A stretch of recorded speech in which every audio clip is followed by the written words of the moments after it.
ಸಹಿಸ್ತಾರೆ, ನಾನು ಬದುಕಬಾರ್ದು. ಹೌದು, ವಿಷವನ್ನು ಸೇವಿಸಿ ಸಾಯಲೇಬೇಕು. ನಾನು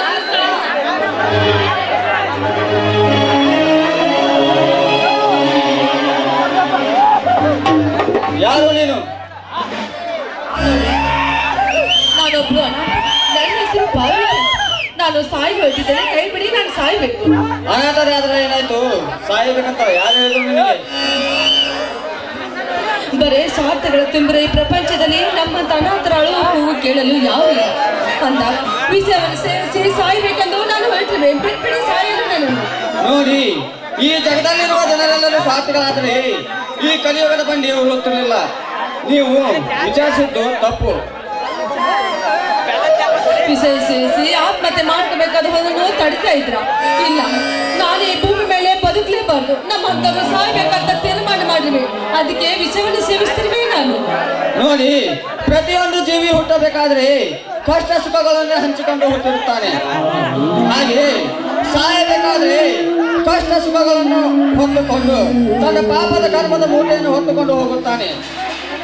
ಇದರಂತೆ ಕಷ್ಟ ಕಾರ್ಪಣ್ಯಗಳು ಮನುಷ್ಯನಲ್ಲದೆ ಮರಕ್ಕೆ ಬಂದಿದೆ. ಮನೆಯಲ್ಲಿ ಮನೆ ಮುರ್ಕೊಂಡ ನನ್ನ ಚಿಕ್ಕಪ್ಪ ಕಾಳಿಂಗರಾವಿದ್ದೆ. ಅವನು ಕೊಡೋ ಚಿತ್ರಹಿಂಸೆ ನನ್ನಿಂದ ನೋಡಲಾರೆ. ಅವನು ಕೊಡ್ತಿರೋ ಚಿತ್ರಹಿಂಸೆ ತಾಳಲಾರೆ ಆತ್ಮಹತ್ಯೆ ಮಾಡ್ಕೋಬೇಕು. ಇಂದು ಯಾವ ರೀತಿ ಹೊಡೆದು ಕಳಿಸಿದರೆ ನೋಡಿ ನಿನ್ನ ಚಿಕ್ಕಪ್ಪ. ಇಂಥದ್ದು ಸಹಿಸಿಕೊಂಡು ನಾನು ಈ ಭೂಮಿ ಮೇಲೆ ಯಾಕೆ ಬದುಕಬೇಕು? ಬದುಕಬಾರ್ದು, ನಾನು ಬದುಕಲೇಬಾರ್ದು. ಅಯ್ಯೋ ಪಾಪ, ನಿನ್ನ ನೋವನ್ನು ನೋಡಿದರೆ ನನ್ನ ಕಲ್ಲು ಹೃದಯಸ್ಥರು ಕೆತ್ತು ಬರುವಂತ. ಆದ್ರೆ ನಿನ್ನ ಚಿಕ್ಕಪ್ಪ ಮೊದಲೇ ಕಿರಾತಕ ಕುಲದವನು. ಅವನಿಗೆ ಸ್ವಲ್ಪ ಹೇಳಿ ನಿನ್ನನ್ನು ಮನೆಗೆ ಕಳಿಸಬೇಕೆಂದರೆ ನಮ್ಮ ತಂದೆಯವರ ಕಾಲದಿಂದಲೂ ಅವನಿಗೂ ನಮಗೂ ದ್ವೇಷದ ಹೊಗೆ ಆಗುತ್ತಿದೆ. ನೀನು ಆತ್ಮಹತ್ಯೆ ಮಾಡಿಕೊಳ್ಳೋದು ಮಹಾಪಾಪ. ಮರಳಿ ಮನೆಗೆ ಹೋಗು.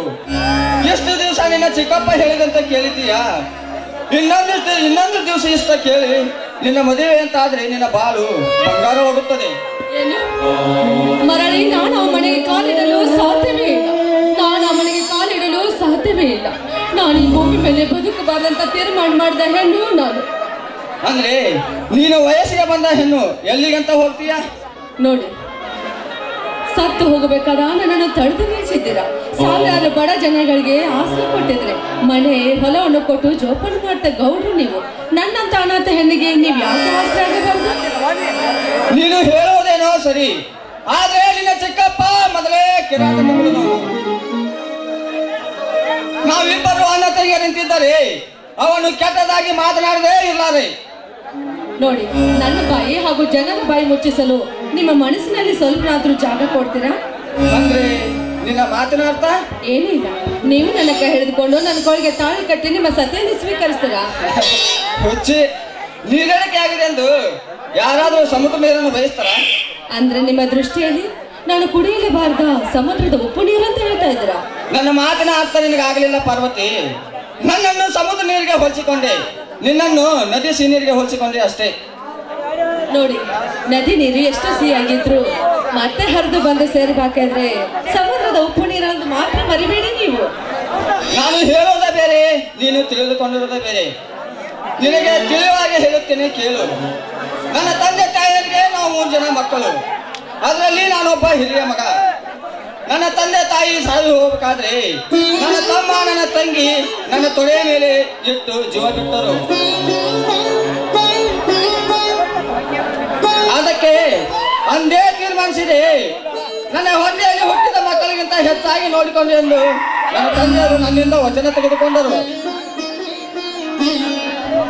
ಅವತ್ತೇ ತೀರ್ಮಾನಿಸಿದೆ, ಎಲ್ಲಿ ನಾನು ಮದುವೆ ಆದರೆ ನನ್ನ ತಮ್ಮ ನನ್ನ ತಂಗಿಯರ ಪ್ರೀತಿ ಕಲಿಸಿಕೊಳ್ಳುತ್ತಾರಂತೇಳಿ ತಂದೆ ತಾಯಿಗೆ ಕೊಟ್ಟ ತಪ್ಪದ ಮಗ ನಾನಾಗಬಾರ್ದೆಂದು ಬ್ರಹ್ಮಚಾರ ಸ್ವೀಕಾರ ಮಾಡಿದ್ದೇನೆ.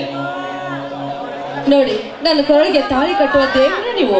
ನಿಮ್ಮ ಮನೆಗೆ ಬಂದು ಅತ್ತೆ ಸ್ಥಾನದಲ್ಲಿ ನಿಂತುಕೊಂಡು ಆ ನಿಮ್ಮ ತಮ್ಮನಿಗೂ ನಾನು ಅತ್ತಿಗೆಯಾಗಿ ನಡೀತೀನಿ, ಆ ನಿಮ್ಮ ತಂಗಿ ಕೂಡ ನಾನು ನಾಲ್ಕನೇ ತರನೇ ನೋಡಿಕೊಂಡು ಅವರಿಬ್ಬರನ್ನು ನನ್ನ ಹೊಟ್ಟೆಲಿ ಹುಟ್ಟಿದ ಮಕ್ಕಳ ತರ ನಾನು ಜೋಪಾನ ಮಾಡ್ತೇನೆ. ನೀವು ನನಗೆ ತಾಳಿ ಭಾಗ್ಯ ಕೊಡ್ತೀರಂದ್ಮೇಲೆ ನೀವು ನನ್ನನ್ನು ಕೈ ಹಿಡಿದುಕೊಂಡು, ಇಲ್ಲ ಅಂದ್ರೆ ಇದ್ದೇ ಇದೆಯಲ್ಲ ಸ್ವರ್ಗದ ಬಾಗಿಲಂತ ನನ್ನನ್ನು ಕೈ ಬಿಟ್ಬಿಡಿ, ನಾನು ಸತ್ತು ಹೋಗುತ್ತೇನೆ. ಪಾರ್ವತಿ, ನಿನ್ನ ಆಸೆಯಂತೆ ಆಗಲಿ. ಹಾಗಾದ್ರೆ ಬನ್ರಿ ಹಿಂದೆ ದೇವಸ್ಥಾನಕ್ಕೆ ಹೋಗಿ ಮದುವೆ ಮಾಡ್ಕೊಂಡು ಬಂದ್ಬಿಡೋಣ ನಾವು. ನಡೆ